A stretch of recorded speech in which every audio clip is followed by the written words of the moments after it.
इस वीडियो में दिखाई गई जानकारी सिर्फ सुझावात्मक है। आपको अपने वरिष्ठ कार्यालय से जैसे निर्देश प्राप्त होते हैं उन निर्देशों के अनुसार ही कार्य करें। टोटल नॉलेज एजुकेशन चैनल पर एक बार पुनः विजिट करने के लिए आपका धन्यवाद। यहाँ आप जो वीडियो देख रहे हैं इसमें हम जानकारी देखेंगे यूडाइज प्लस 2024-25 से संबंधित छात्र की profile, general profile, enrolment profile, facility profile किस तरह से कंप्लीट करें कि आपके छात्र की अपार आईडी तुरंत जनरेट हो जाए। आप जो अपार आईडी हेतु रिक्वेस्ट सबमिट कर रहे हैं वह रिक्वेस्ट सबमिट हो जाए और अपार आईडी जनरेट हो जाए, रिक्वेस्ट फेल ना हो। तो इसमें हम देखेंगे किस प्रकार से आप प्रोफाइल कंप्लीट करेंगे, क्योंकि पहला कार्य होता है यदि आपको अपार आईडी जनरेट करना है छात्र की, तो छात्र की जनरल प्रोफाइल, एनरोलमेंट प्रोफाइल और फैसिलिटी प्रोफाइल कंप्लीट करनी होती है। तो फुल प्रोसेस यहाँ पर हम देखेंगे आप छात्र की प्रोफाइल किस प्रकार से कंप्लीट करें, कहाँ कौन सी जानकारियाँ, किस आधार पर जानकारियाँ फिल करें कि छात्र की अपार आईडी जनरेट करने में आपको किसी प्रकार की प्रॉब्लम ना हो। यहाँ पर जो जनरल प्रोफाइल में हम जानकारियाँ सबमिट करेंगे उन जानकारियों में अपार आईडी जनरेट होने के बाद यहाँ पर आप संशोधन तो नहीं कर पाएंगे, लेकिन फ्यूचर में उन जानकारियों में संशोधन करने का ऑप्शन आपको ज़रूर मिलेगा, क्योंकि ऐसा कोई भी कार्य नहीं होता कि जो बिना गलती के पूर्ण हो जाए। यहाँ पर यदि आप छोटी मोटी गलती कर भी देते हैं तो आपको बाद में सुधार का मौका भी मिल सकता है। तो अभी अपार आईडी जनरेट करना है, तो अपार आईडी जनरेट करने हेतु छात्र की जनरल प्रोफाइल किस प्रकार से आप कंप्लीट करें। कई शिक्षक साथियों ने अभी छात्रों की जनरल प्रोफाइल भी कंप्लीट नहीं की है, तो यहाँ पर हम दोनों जानकारियाँ देखेंगे छात्र की जनरल प्रोफाइल किस प्रकार से कंप्लीट की जाए और अपार आईडी जनरेट करने हेतु जनरल प्रोफाइल में कौन कौन सी सावधानियाँ रखें, किस प्रकार से आप जनरल प्रोफाइल छात्र कंप्लीट करें। तो आगे हम देखते हैं। इसके लिए आपको सर्वप्रथम किसी ब्राउज़र पर सर्च कर लेना होगा यूडाइज प्लस। आप किसी भी प्रदेश से हैं, क्योंकि संपूर्ण भारत में यूडाइज प्लस का कार्य शुरू है। संपूर्ण प्रदेश में, प्रत्येक प्रदेश में अर्थात भारत के प्रत्येक प्रदेश में यूडाइज प्लस का कार्य प्रारंभ है। तो आपको यहाँ सर्च करना होगा यूडाइज प्लस। यूडाइज प्लस को सर्च करने के पश्चात आपको यहाँ कुछ साइट्स ओपन होंगी। तो यदि आप स्टूडेंट मॉड्यूल को लॉगिन करना चाहते हैं, यूडाइज प्लस पर स्टूडेंट मॉड्यूल पर कार्य करना चाहते हैं, तो पहली जो साइट आपको दिखाई दे रही है, पहला ऑप्शन दिखाई दे रहा है, इसे क्लिक करेंगे। और आप यदि सभी मॉड्यूल्स देखना चाहते हैं, सभी मॉड्यूल्स लॉगिन करने के लिए ऑप्शन कहाँ से प्राप्त होगा, तो इसके लिए आप सेकंड ऑप्शन को क्लिक कर सकते हैं। तो चूँकि हम यहाँ पर स्टूडेंट मॉड्यूल पर कार्य करना चाहते हैं तो हम पहले ऑप्शन को क्लिक करेंगे। जैसे ही आप इसे क्लिक करते हैं अगला पेज ओपन होगा। वहाँ हम देख लेते हैं हमें कौन सी जानकारी फिल करनी है। जैसे ही अगला पेज ओपन होता है तो नीचे हम देख रहे हैं सिलेक्ट स्टेट टू लॉगिन। आप भारत के किसी भी राज्य से हैं, स्टेट से हैं, यहाँ पर सभी स्टेट्स ओपन होते हैं। अब आप जिस स्टेट से हैं उस स्टेट को यहाँ पर सिलेक्ट कर लें। आप अपने ही स्टेट को लॉगिन कर पाएंगे, तो स्टेट सेलेक्ट करके गो पर क्लिक कर दें। जैसे ही आप गो पर क्लिक करते हैं तो लॉगिन के लिए ऑप्शन उपलब्ध हो जाता है। यहाँ पर जो भी आपके विद्यालय की यूजर आईडी है, अर्थात विद्यालय का यूडाइज कोड और आपका यूडाइज प्लस का जो पासवर्ड है, एंटर पासवर्ड में उसे फिल करें। कैप्चा फिल करके लॉगिन पर आप क्लिक करेंगे, यूडाइज प्लस लॉगिन हो जाता है। तो यहाँ आप फिल करें स्कूल की यूजर आईडी और पासवर्ड, विद्यालय का DISE code, password, captcha fill करके आप लॉगिन पर क्लिक कर देंगे, यूडाइज प्लस लॉगिन हो जाता है। तो यहाँ हमें लॉगिन करना है। इस प्रकार से आपका यूडाइज प्लस लॉगिन होगा। लॉगिन करने के पश्चात हम आगे देखेंगे कि छात्र की जनरल प्रोफाइल आप किस प्रकार से कंप्लीट करेंगे। जैसे ही आप यूडाइज प्लस को लॉगिन करते हैं पेज ओपन होगा, जहाँ पर आपको सत्र शो हो रहे हैं 2024-25, 2023-24। तो यहाँ आप 2024-25 के लिए कार्य कर रहे हैं, तो आपको क्लिक करना होगा 2024-25। यहाँ हम एक और महत्वपूर्ण जानकारी देख लेते हैं। जब आप छात्र की जनरल प्रोफाइल कंप्लीट करते हैं तो यहाँ आपको कुछ फॉर्म्स की ज़रूरत पड़ सकती है। जैसे छात्र के नाम में यदि सुधार करवाना है तो उसके लिए आपको फॉर्म A03 की आवश्यकता हो जाती है। यदि आप देखते हैं कि आपके यूडाइज प्लस में किसी छात्र का नाम छूटा हुआ है किसी कक्षा में, वह छात्र यहाँ पर ऐड नहीं है जो आपके विद्यालय में दर्ज हैं, तो उसके लिए आपको आवश्यकता होगी फॉर्म S02 की। इन फॉर्म को आप यहाँ से प्राप्त कर सकते हैं, जो हम देख रहे हैं फॉर्म सेंटर। इस पर आप क्लिक करते हैं तो यहाँ पर आपको दोनों फॉर्म प्राप्त हो जाएंगे। जो यहाँ पर एक्शन लिखा हुआ है आखिरी में हम देख रहे हैं कॉलम एक्शन, यहाँ डाउनलोड का भी ऑप्शन है। यहाँ डाउनलोड पर क्लिक करके आप इन दोनों फॉर्म को प्राप्त कर सकते हैं। इनकी आवश्यकता हम आगे देखेंगे कहाँ आपको हो सकती है, तो इन फॉर्म्स को भी आप डाउनलोड करके अपने मोबाइल में रख लें। यदि प्रिंट की आवश्यकता हो तो इनके प्रिंट निकलवा के आप जानकारी इनमें भरकर अपने ब्लॉक MIS या BRC ऑफिस में जमा करना होता है। तो फॉर्म S02 और फॉर्म S03 को भी आप यहाँ से प्राप्त कर सकते हैं। अब हम देखते हैं हम 2024-25 हेतु छात्र की जनरल प्रोफाइल कंप्लीट करना चाहते हैं, तो यहाँ हम क्लिक करेंगे सत्र 2024-25। जैसे ही आप इसे क्लिक करते हैं आपके विद्यालय का डैशबोर्ड यहाँ पर ओपन होता है। अब यहाँ यह सूचना प्रदर्शित होती है आपके विद्यालय के बारे में, सूचना सारी जानकारी यहाँ पर। इसे हम क्लोज कर देते हैं, क्लोज करते हैं। अब यहाँ आप देख रहे हैं आपके विद्यालय की विभिन्न कक्षाएं शो हो रही हैं, कक्षाओं में छात्रों की संख्या शो हो रही है। यहाँ class, section, boys, girls, transgender, total संख्या छात्रों की, किस कक्षा में कितने छात्र हैं। अब यहाँ यदि आप देखते हैं कि आपके विद्यालय में कक्षावार जो छात्र दर्ज हैं, टोटल में यदि वह संख्या कम शो हो रही है तो आपको यहाँ पर फॉर्म S02 की आवश्यकता होगी। ऐसे छात्र जिनके PEN अभी जनरेट नहीं हुए हैं या विगत वर्षों में आप उन छात्रों को आपके विद्यालय के UDAG+ में ऐड करना भूल गए थे, किसी मिस्टेक के कारण ऐड नहीं कर पाए थे, उन छात्रों को आप UDAG+ में ऐड करवाना चाहते हैं। जैसे यहाँ पर कक्षा पहली में 19 छात्र शो हो रहे हैं, क्योंकि कक्षा पहली में हम छात्रों को अपने लॉगिन से जोड़ सकते हैं। कक्षा 2 से 12 में यदि आप छात्रों को ऐड करना भूल गए हैं, यहाँ छात्र संख्या कम शो हो रही है। जैसे कक्षा तीसरी में हम देखते हैं 31 छात्र यहाँ पर शो हो रहे हैं और आपके विद्यालय की मैपिंग में 32 छात्र हैं। यहाँ आपको एक छात्र को ऐड करवाना होगा, तो फॉर्म S02 की आवश्यकता होगी। उस फार्म को आप देख लें किस प्रकार से जानकारी उसमें भरी जाएगी, छात्र को किस प्रकार से आप ऐड करवाएंगे और उस फार्म को BRC ऑफिस में जमा करेंगे। उस छात्र को आपके UDAG+ में जोड़ दिया जाएगा। अब आगे देखते हैं हम छात्र की जनरल प्रोफाइल किस प्रकार से आपको कंप्लीट करनी है। तो जिस कक्षा के छात्र की आप जनरल प्रोफाइल कंप्लीट करना चाहते हैं, उस कक्षा के आखिरी कॉलम में एक्शन में व्यू मैनेज लिखा हुआ है, इस पर आप क्लिक कर दें। जैसे ही आप यहाँ पर क्लिक करते हैं तो यहाँ उस कक्षा के छात्र ओपन होते हैं। कक्षा के छात्रों की जितनी संख्या है सभी छात्र यहाँ पर ओपन होंगे।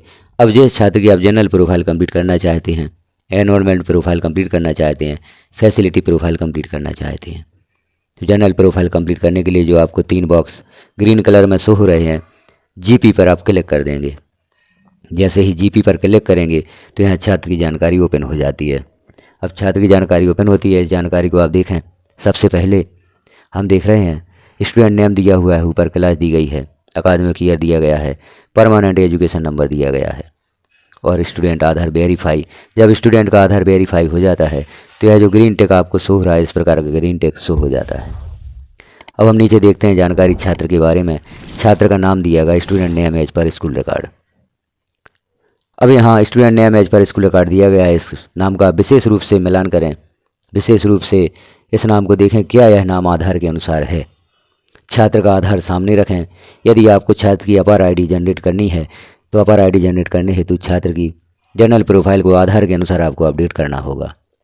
अब यह नाम आप देख लें क्या यह नाम छात्र के आधार के अनुसार है। यदि यह नाम छात्र के आधार के अनुसार नहीं है, इस नाम में आप सुधार नहीं कर पाते हैं, तो इस नाम को सुधार करने के लिए 2 ऑप्शन हैं। यहाँ पर जो हम ऑप्शन देख रहे हैं लेफ्ट साइड में, dashboard, school detail, student name update. यदि इस नाम में माइनर मिस्टेक होती है तो स्टूडेंट नेम अपडेट से आप इस नाम को सुधार सकते हैं। और इस नाम में यदि आधार के अनुसार ज़्यादा मिस्टेक है तो आपको फॉर्म S03 की आवश्यकता होती है। फॉर्म S03 में इस छात्र का सही नाम आधार के अनुसार आप लिखकर BRC ऑफिस में जमा करेंगे या डिस्ट्रिक्ट MIS के पास जमा करेंगे, इस नाम में सुधार कर दिया जाएगा। अब इस नाम को सुधार करवाते समय भी आप विशेष ध्यान रखें, यदि आधार के अनुसार इस नाम को करवाना चाहते हैं तो आपके स्कूल के रिकॉर्ड के नाम का भी मिलान करें। स्कूल के रिकॉर्ड में नाम क्या दिया गया है और आधार पर नाम क्या दिया गया है। यदि यहाँ पर आधार का नाम पूरा ही गलत है, आधार पर जो नाम दिया गया है वह इस नाम से पूर्ण रूप से विपरीत है, तो छात्र का आधार अपडेट करवा दें। और यदि यहाँ पर छात्र की जाति आधार पर नहीं जुड़ी है तो इस जाति को आप यहाँ से हटवा सकते हैं। और अपार ID जनरेट हो भी जाती है, छात्र बाद में आधार अपडेट करवा लेता है, तो अपार ID में और स्कूल रिकॉर्ड में आप फिर से सुधार करवा सकते हैं और जाति को जुड़वा सकते हैं। इस प्रकार हमने छात्र का नाम स्कूल रिकॉर्ड में आप कैसे सुधरवाएंगे, या यह नाम आधार के अनुसार ही है तो इसको सुधार करने की आवश्यकता नहीं है। अब यहाँ पर जेंडर दिया गया है, जो भी छात्र का जेंडर है आधार के अनुसार इसे सिलेक्ट कर दें। चूँकि मेल है तो यहाँ मेल ही आपको सिलेक्ट करना होगा। यदि आधार में गलत दिया गया है तो आधार अपडेट करवाना होगा। यहाँ डेट ऑफ बर्थ, छात्र की डेट ऑफ बर्थ देख लें आधार के अनुसार है या नहीं। यदि आधार के अनुसार नहीं है तो यहाँ आप छात्र की आधार के अनुसार डेट ऑफ बर्थ फिल कर दें। स्टूडेंट स्टेट कोड, यह प्रत्येक राज्य द्वारा छात्र को कोड दिया जाता है। जैसे एमपी में यहाँ पर समग्र आईडी आपको फिल करनी होगी, तो समग्र आईडी यहाँ पर लिख दें। माता का नाम, पिता का नाम, जो भी छात्र के माता पिता हैं उनका नाम भी मिलान कर लें सही लिखा हुआ है या नहीं। यहाँ गार्जियन नेम में जो भी छात्र के अभिभावक हैं उनका नाम यहाँ पर आपको लिखना होगा। छात्र के अभिभावक माता पिता या कोई भी रिश्तेदार हो सकते हैं। तो इस प्रकार से छात्र के अभिभावक का नाम लिखेंगे। अब एक महत्वपूर्ण बिंदु जो नीचे है आधार से संबंधित, यहाँ पर छात्र का आधार आप मिलान कर लें। और छात्र की जनरल प्रोफाइल कंप्लीट करते समय चूँकि आधार आपके सामने है तो यहाँ पर आधार नंबर को आप पुनः एक बार देख लें। अब इस आधार नंबर को आप सुधार करना चाहते हैं तो यहाँ सुधार के लिए ऑप्शन उपलब्ध नहीं होता। छात्र का आधार और छात्र का आधार पर नाम यहाँ सुधार के लिए उपलब्ध नहीं हो रहा है। तो यहाँ पर जब तक आप छात्र का आधार वेरीफाई नहीं करते तब तक यहाँ पर do you want to change Aadhaar detail in HDMS इस चेक बॉक्स को क्लिक करते हैं तो आधार सुधार के लिए यहाँ ऑप्शन उपलब्ध हो जाता है। तो यहाँ पर छात्र का सही आधार नंबर वो आधार पर जो नाम है उसे यहाँ पर फिल कर दें। चूँकि यहाँ पर हमें सुधार नहीं करना है तो हम यहाँ पर सुधार नहीं कर रहे हैं, उदाहरण के लिए बता रहे हैं। आप यहाँ पर छात्र का सही आधार नंबर और यहाँ आधार पर जो छात्र का नाम है उसे फिल कर दें। इस प्रकार से हम आधार को सुधार सकते हैं। अब यहाँ पर छात्र का आधार पर जो नाम दिया गया है और छात्र का जो स्कूल रिकॉर्ड में नाम है यह सेम होना चाहिए, तभी आप छात्र की अपर आईडी जनरेट कर पाएंगे। अब हम आगे देखते हैं। छात्र की अपर आईडी जनरेट करने हेतु यदि आप छात्र की जनरल प्रोफाइल कंप्लीट कर रहे हैं तो यहाँ पर छात्र का सही मोबाइल नंबर आपको देना होगा। यहाँ पर हम क्या करते हैं, मोबाइल नंबर उपलब्ध ना होने के कारण 99 फिल कर देते हैं। यदि आपने 99 फिल किया हुआ है तो यह अपर आईडी आपकी फेल हो जाएगी। जो भी आप अपर आईडी के लिए रिक्वेस्ट सबमिट करेंगे वह फेल हो जाएगी। तो यहाँ पर हमें 99 फिल नहीं करना है। यहाँ पर छात्र का जो चालू स्थिति में अभी मोबाइल नंबर है वह आपको फिल करना होगा। संभव हो सके तो वह मोबाइल नंबर यहाँ पर दें जो छात्र के अभिभावक के आधार में अपडेट किया हुआ है। और इस मोबाइल नंबर को आप 3 छात्रों की जनरल प्रोफाइल में यूज कर सकते हैं, क्योंकि अपर आईडी हेतु 3 बार मोबाइल नंबर लेता है। यदि आप 3 से अधिक छात्रों की जनरल प्रोफाइल में यह नंबर देते हैं तो अपर आईडी रिक्वेस्ट आपकी फेल हो जाती है। तो यहाँ पर सही मोबाइल नंबर दें। जो भी छात्र का सही मोबाइल नंबर है उसे आपको यहाँ पर देना है। अपर आईडी जनरेट करने हेतु हमने देखा छात्र का नाम स्कूल रिकॉर्ड से शुरू करके छात्र का मोबाइल नंबर तक आपको संपूर्ण जानकारियाँ सही देनी होंगी, आधार के अनुसार जानकारियाँ देनी होंगी, तभी छात्र की अपर आईडी आप जनरेट कर पाएंगे। तो छात्र के आधार के अनुसार सभी जानकारियाँ फिल करें। स्कूल रिकॉर्ड का भी ध्यान रखें। स्कूल रिकॉर्ड और छात्र का आधार पर नाम, इनमें यदि ज़्यादा मिस्टेक है तो आप आधार के अनुसार वह नाम फिल ना करें। और यदि माइनर मिस्टेक है जैसे जाति जोड़ी गई है या नहीं जोड़ी गई है तो उसे आप परिवर्तित कर सकते हैं। तो छात्र का आधार पर नाम और छात्र का स्कूल रिकॉर्ड में नाम एक जैसा होना चाहिए, तभी आप छात्र की जनरल प्रोफाइल कंप्लीट कर पाते हैं। अब आगे हम देखते हैं जो नीचे और जानकारियाँ दी गई इन्हें भी आप देख लें। छात्र का एड्रेस है, छात्र का जो पिन कोड है वह देख लें एड्रेस का। और आगे देखते हैं मदर टंग 4.1.12 में, तो छात्र की मातृभाषा यहाँ पर सिलेक्ट कर दें।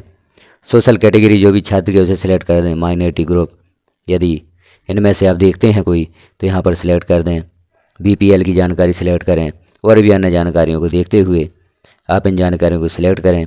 यहाँ ब्लड ग्रुप जो 4.1.20 में दिया गया है इसे भी आपको विशेष रूप से यदि आपके पास छात्र का ब्लड ग्रुप उपलब्ध है तो ब्लड ग्रुप भी यहाँ पर सिलेक्ट करें। अन्यथा under ST investigation result will be updated soon इसे क्लिक कर दें और सेव पर क्लिक कर दें। छात्र की जनरल प्रोफाइल कंप्लीट हो जाती है। और जनरल प्रोफाइल कंप्लीट होने के बाद अब आपको छात्र की एनरोलमेंट प्रोफाइल कंप्लीट करनी होती है, जिसके लिए अगला पेज ओपन होगा। जनरल डेटा सक्सेसफुली अपडेटेड यह मैसेज शो हो जाता है, इसे हम क्लोज कर देते हैं। अब हम नेक्स्ट पर क्लिक कर देते हैं। छात्र का नेक्स्ट पेज ओपन हो जाता है। इस पेज पर भी आप छात्र की जानकारियाँ देखें और इन्हें फिल कर दें। जो भी जानकारियाँ छात्र के बारे में सही हैं उन्हें फिल करें, सेव पर क्लिक कर दें।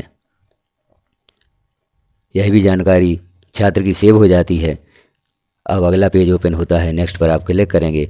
इस पेज की जानकारियाँ भी आप मिलान कर लें। सभी जानकारियों का मिलान करते हुए इस पेज को भी सेव कर दें। जानकारियों का मिलान करें। जो भी जैसे इस पेज पर दी गई इन जानकारियों को आप देख सकते हैं कहाँ पर कौन सी जानकारी आप फिल करेंगे।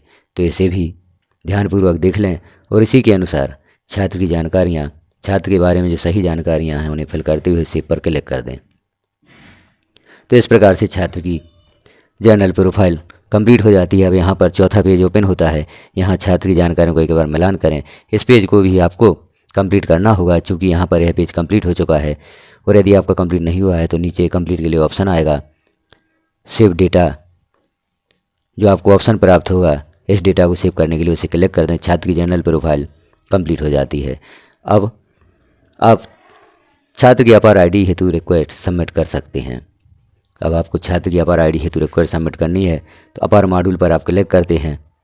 यहाँ पर जिस कक्षा के छात्रों की आप जर्नल प्रोफाइल कंप्लीट करना चाहते हैं उस कक्षा को सिलेक्ट करेंगे, गो पर क्लिक कर देंगे और यहाँ पर अपार आईडी हेतु आप कार्य प्रारंभ करेंगे। तो इस प्रकार से हमने देखा छात्र की अपार आईडी जनरेट करने हेतु आप छात्र की जर्नल प्रोफाइल को किस प्रकार से कंप्लीट करेंगे। यदि इस तरीके से आप छात्र की जर्नल प्रोफाइल कंप्लीट करते हैं तो छात्र की अपार आईडी जनरेट होती है, और यदि इन जानकारियों में आप मिस्टेक करते हैं तो छात्र की अपार आईडी की जो रिक्वेस्ट आपने सबमिट की है वह फेल हो जाती है। तो देखिए आपने जानकारी कैसी लगी एक बार कमेंट में अवश्य बताएं। वीडियो को अन्य साथियों तक शेयर भी करें, चैनल को सब्सक्राइब कर लें, बेल आइकन को क्लिक कर ऑल पर प्रेस कर दें ताकि इस प्रकार की महत्वपूर्ण जानकारी जैसे ही चैनल पर पब्लिश की जाती है वह सर्वप्रथम आपको प्राप्त हो सकेगी। वीडियो को लास्ट तक देखने के लिए आपका धन्यवाद।